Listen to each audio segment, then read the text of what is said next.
இந்த one pot sambar சாதத்தை வெளிநாட்டில் படிக்க போயிருக்க பேச்சுலர்ஸ் எல்லாம் செஞ்சுக்கலாம். எல்லாருமே சாம்பார் பொடி வச்சுருப்பாங்க.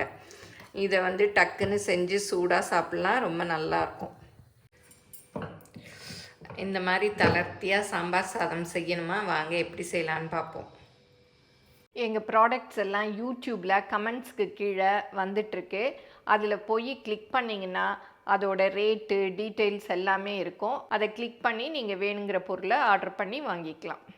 சாம்பார் சாதத்துக்கு ஒரு அளவுக்கு பொன்னி புழுங்கல் அரிசியும், நம்ம எப்போவும் சாதத்துக்கு யூஸ் பண்ணுவோம் இல்லையா, அந்த அரிசியும் அரை அளவுக்கு துவரம்பருப்பும் நல்லா கழுவிட்டு ஒரு அரை மணி நேரம் ஊற வச்சுக்கணும்.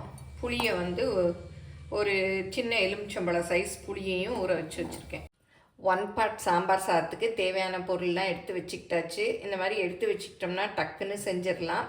இதில் வந்து இன்றைக்கி நான் பீன்ஸும் கேரட்டும் எடுத்திருக்கேன். நீங்கள் என்ன வெஜிடபிள்ஸ் வீட்டில் இருக்கோ எடுத்துக்கலாம். தக்காளி ஒன்று பெருசாக கொஞ்சம் மீடியம் சைஸ் ஒன்று எடுத்திருக்கேன். கருவேப்பிலை, அப்புறம் சின்ன வெங்காயம் போட்டால் நல்லாயிருக்கும், சின்ன வெங்காயம், அப்புறம் கொத்தமல்லி, தாளிக்கிறதுக்கு வந்து பட்டை சும்மா கொஞ்சம் கொஞ்சம் போட்டுக்கிட்டால் அந்த ஃப்ளேவர் நல்லாயிருக்கும், பெருங்காயம் இதெல்லாம், அப்புறம் மஞ்சள் பொடி, தனி மிளகாப்பொடி, அப்புறம் சாம்பார் பொடி. இது எங்கள் அண்ணன் சாம்பார் பொடி தான். நான் இன்றைக்கி வறுத்துலாம் அரைச்சி பண்ண போகிறதில்ல, இந்த சாம்பார் பொடியை போட்டே பண்ண போகிறேன்.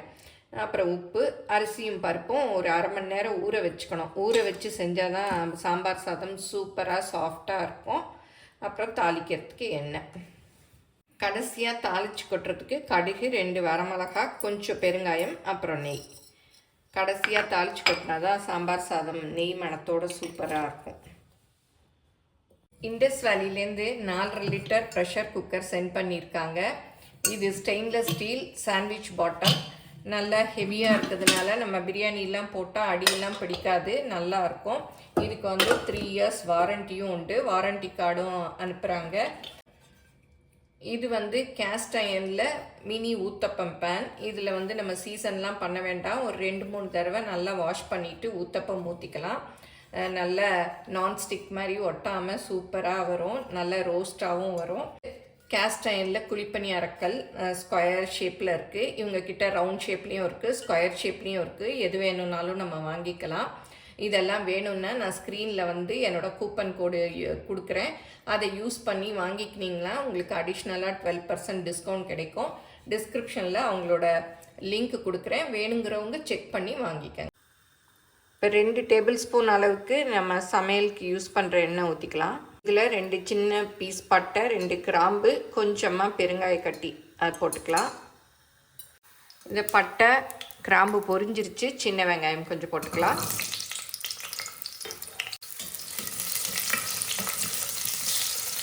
இப்போ கட் பண்ணி வச்சுருக்க பீன்ஸு கேரட்டையும் போட்டுக்கலாம்.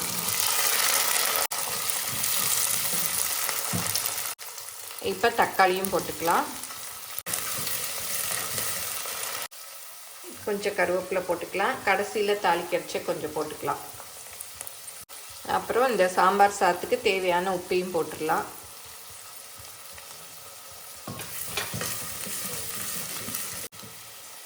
இப்போ ஒரு அரை டீஸ்பூன் மஞ்சள் பொடி போட்டுக்கலாம். அப்புறம் சாம்பார் பொடி, இது எங்கள் அண்ணன் சாம்பார் பொடி தான். அதில் வந்து 2 ஸ்பூன் அளவு போட்டுக்கிறேன். இதை நல்லா மிக்ஸ் பண்ணி விட்டுக்கலாம். நம்ம வெஜிடபிள்ஸ் எல்லாம் கட் பண்ணி வச்சுருந்தோம்னா டக்குன்னு செஞ்சிடலாம். நீங்கள் இதில் வந்து முருங்கைக்காய், கத்திரிக்காய், அவரைக்காய், எந்த காய் வீட்டில் இருக்கோ போட்டுக்கலாம், உருளைக்கிழங்கு அதெல்லாம். நீங்களும் சுவையாக சமைக்கணுமா, எங்கள் மசாலா பொடிகளை யூஸ் பண்ணி பாருங்கள். அதெல்லாம் வாங்கணுன்னா ஸ்க்ரீனில் வர்ற வெப்சைட்டுக்கும் வாட்ஸ்அப் நம்பருக்கும் போய் ஆர்டர் பண்ணிங்கன்னா நீங்கள் வேணுங்கிறத வாங்கிக்கலாம்.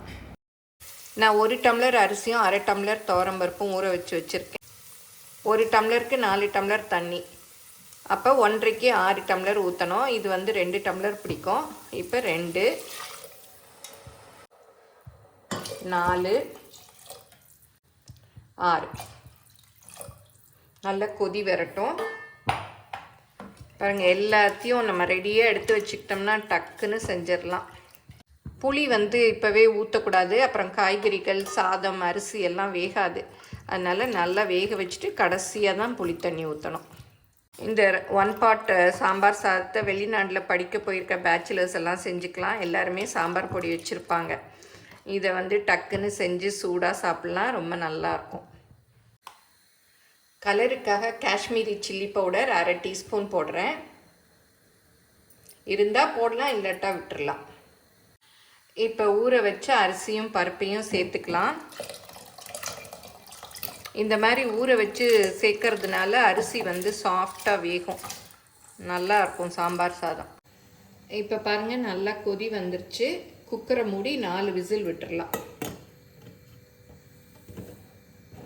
இது வந்து இண்டஸ் வேலியோட ப்ரெஷர் குக்கர் தான்.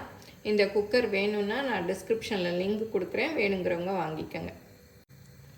இப்போ வெயிட்டு போட்டுடலாம்.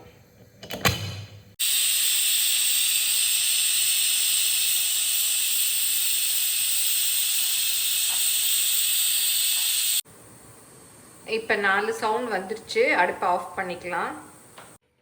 இப்போ ஸ்டீம் எல்லாம் போயிடுச்சு, திறந்துடலாம்.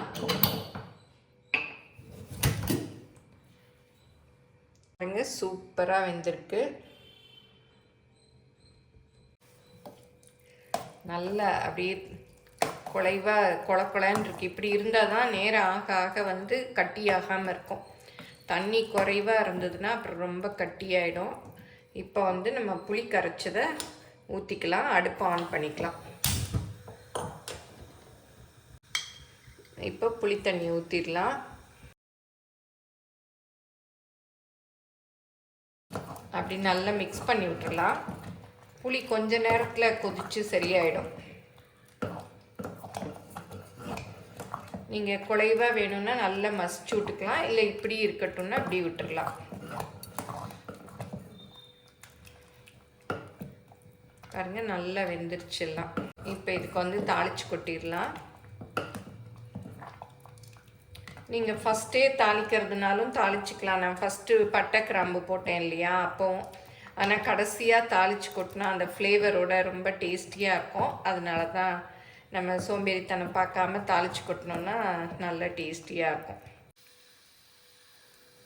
ஒரு 2 ஸ்பூன் அளவு நெய் ஊற்றிக்கலாம். நிறையா வேணும்னாலும் ஊற்றிக்கலாம், உங்கள் இஷ்டம்தான். இதில் இப்போ கடுகு, வரமிளகா, பெருங்காயம் அப்படி போட்டுடலாம். இப்போ வந்து தூள் பெருங்காயம் தான் போடணும், அதான் வந்து ஃப்ளேவர் நல்லாயிருக்கும்.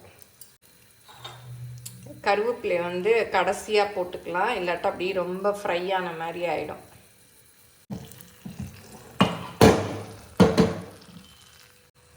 இப்போ கருவேப்பிலையை போட்டுட்டு தாளிச்சதை அப்படியே ஊற்றிடலாம்.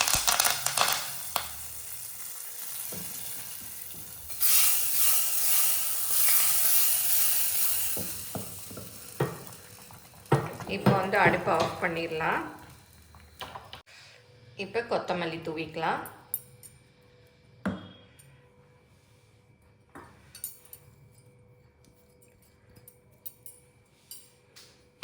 நல்லா அப்படியே மிக்ஸ் பண்ணி விட்டுடலாம்.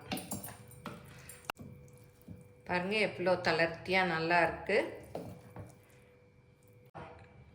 இந்த சாம்பார் சாதத்தோட சிப்ஸு எது வேணால் வச்சு சாப்பிட்லாம், சூப்பராக இருக்கும். இந்த மாதிரி சுட சுட சாம்பார் சாதத்தில் மேலாக அப்படி ஒரு கரண்டி நெய்யை ஊற்றிட்டு அப்படியே எடுத்து சாப்பிட்டோம்னா சூப்பராக இருக்கும். எல்லோரும் ட்ரை பண்ணி பாருங்கள், எப்படி வந்ததுன்னு கமெண்ட்டில் சொல்லுங்கள். பேச்சுலருக்கு ரொம்ப யூஸ்ஃபுல்லான ரெசிபியாக இருக்கும். ட்ரை பண்ணிவிட்டு சொல்லுங்கள். தேங்க்யூ.